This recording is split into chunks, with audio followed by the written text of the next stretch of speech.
कोई एक जिंदगी भी बदल गई तो आज की इस मीटिंग का मकसद पूरा हो जाएगा। जब लड़कियां पढ़ती हैं तो कहते हैं पूरा घर पढ़ लेता है। क्या चैलेंजेस हैं लड़कियों को पढ़ने में? बात हिजाब में कोई दिक्कत आ रही है, ड्रेस में कोई दिक्कत आ रही हो, आपने हिम्मत जुटाई जम्मू कश्मीर की पहाड़ियों से निकल करके उत्तराखंड PFIT कैंपस के प्रांगण में, इस कैंपस के अंदर बोल रहा हूँ।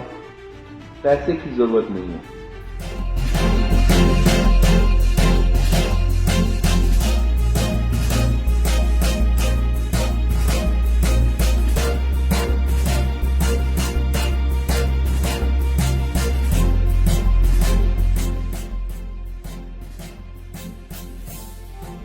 अस्सलाम वालेकुम। आज की ये कन्वर्सेशन के जरिए न कि सिर्फ जम्मू कश्मीर को बल्कि हिंदुस्तान के बहुत हर तबके के मुसलमानों को एक पैगाम पहुंचाना चाहते हैं। इस सिलसिले में आपको जानकारी होगी कि सच्चर कमेटी की बेंच की रिपोर्ट जिस तरह आई, उसके बाद माइनॉरिटी एजुकेशन सिस्टम का पता चला कि हम कहां पर हैं। हिंदुस्तान में हम SC/ST से भी ज्यादा पिछड़ी हुई आबादी है पढ़ाई लिखाई में। लेकिन बहुत अच्छा लगता है जब हम जम्मू कश्मीर के बच्चों से मिलते हैं, वहां जाते हैं। उस स्टेट का ग्रॉस एनरोलमेंट रेशियो बहुत अच्छा है।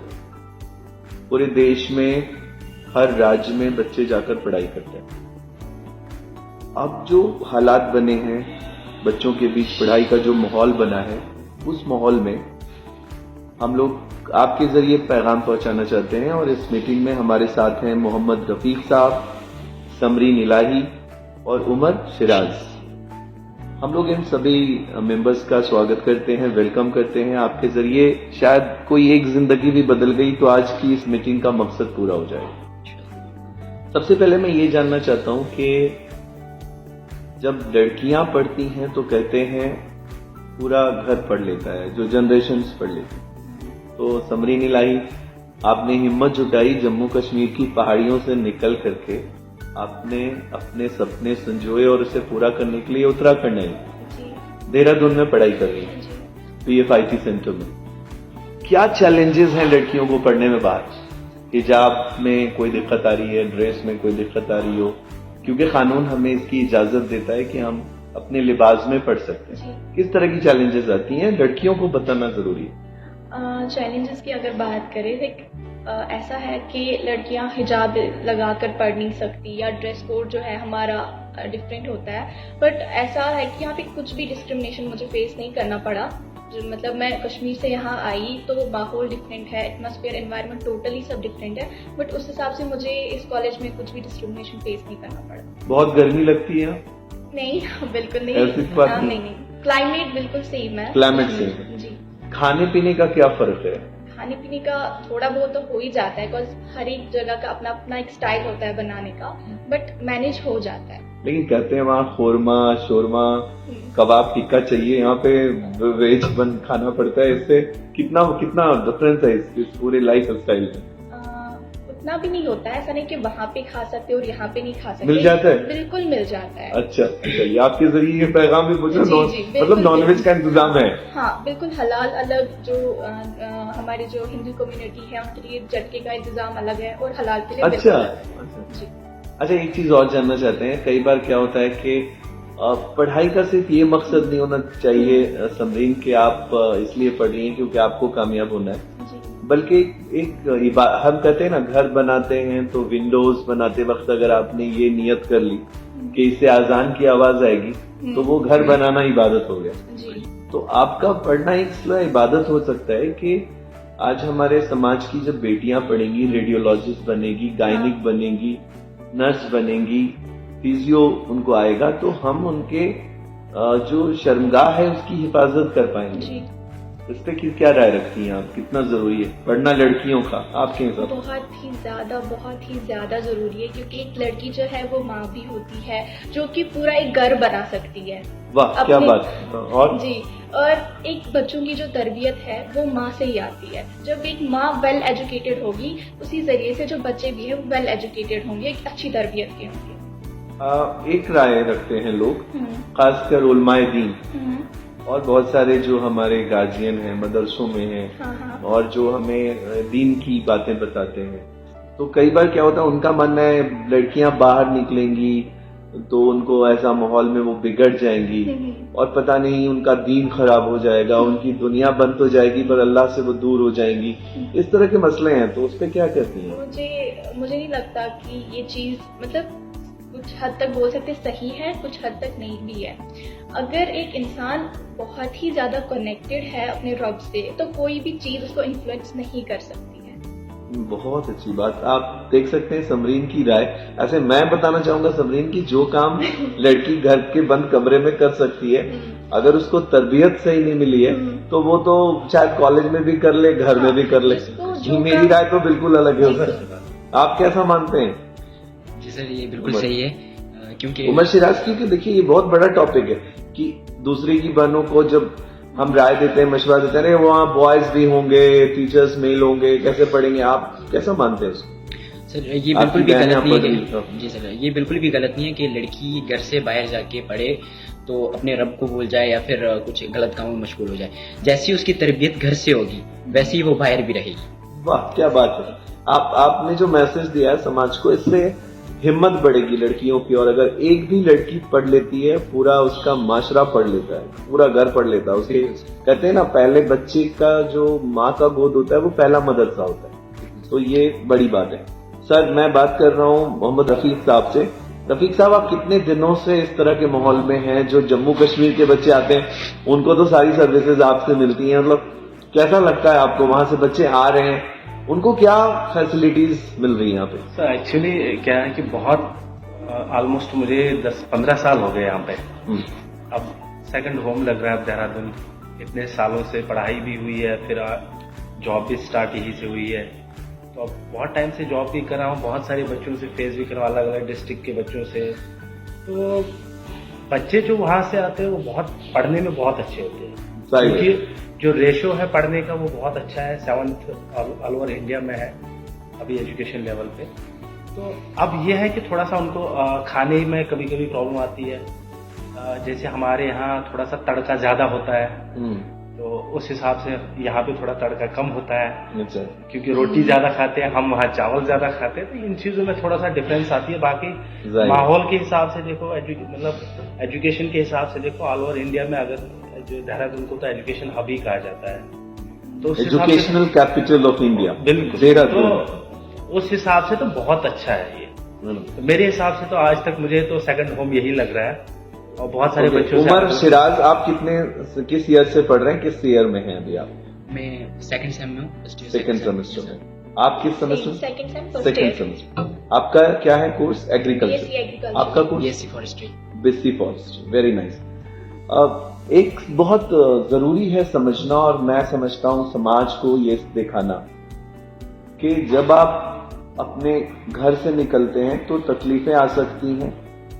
मजदूरी करना बहुत आसान है, कुदाल चलाना, खेतों में काम करना, रेडी पे काम करना बहुत आसान है।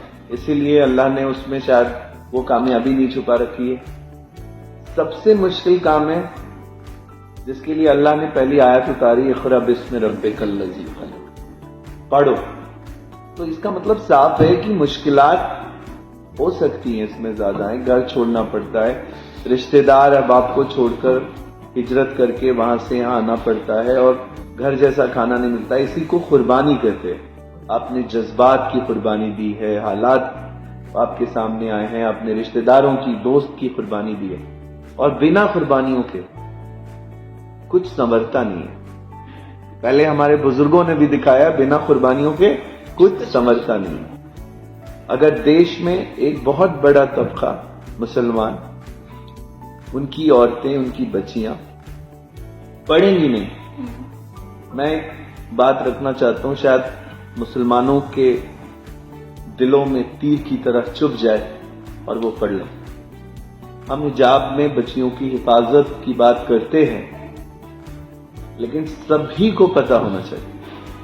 मेडिकल के कई टर्म में, जैसे रेडियोलॉजी, इमेजिंग टेक्नोलॉजी जैसी जो टेक्नोलॉजीज हैं, अब वहां आपका हिजाब की फिक्र कर रहे हैं, शर्मगाह तक सेफ नहीं है। जहां हमें जरूरत है रेडियोलॉजिस्ट लेडीज की, ताकि हम औरतों का डेवलप करा सकें। रेडियोलॉजी इमेजिंग टेक्नोलॉजी जैसे टेक्नोलॉजी से उनको जोड़ सकें, नर्सिंग में ला सकें, एएनएम जीएनएम में ला सकें, ऑप्टिमेट्रीज में ला सकें। हम जब तक कि अपनी बच्चियों को एजुकेटेड नहीं करेंगे, हमारे घर की दूसरी औरतों को सेव करना बहुत मुश्किल है। हर शोबे में हमारे बच्चियों का होना जरूरी है। मैं सिर्फ समरीन इलाही को नहीं बल्कि समरीन इलाही को इस बात के लिए बहुत शुक्रिया अदा करना चाहता हूं कि आप जिस दिन आप जैसी बेटियां जब निकलेंगी ना और पढ़ के जो मैसेज देंगी समाज को, आप मेरी दुआ है आप आईएएस बने, आईपीएस बने। रमजान के इस महीने में मैं दुआ दे रहा हूं आपको। आपने जो कुर्बानी दी है, जो जज्बात की, वक्त की, अल्लाह उसको में आपको कबूल करे। और मैं सभी मुसलमान बच्चियों को अपील कर रहा हूं कि 2024 में वादा कीजिए कि आज से हम लोग ये तय करेंगे कि हम पढ़ेंगे। 24 की रजिस्ट्रेशन ओपन है।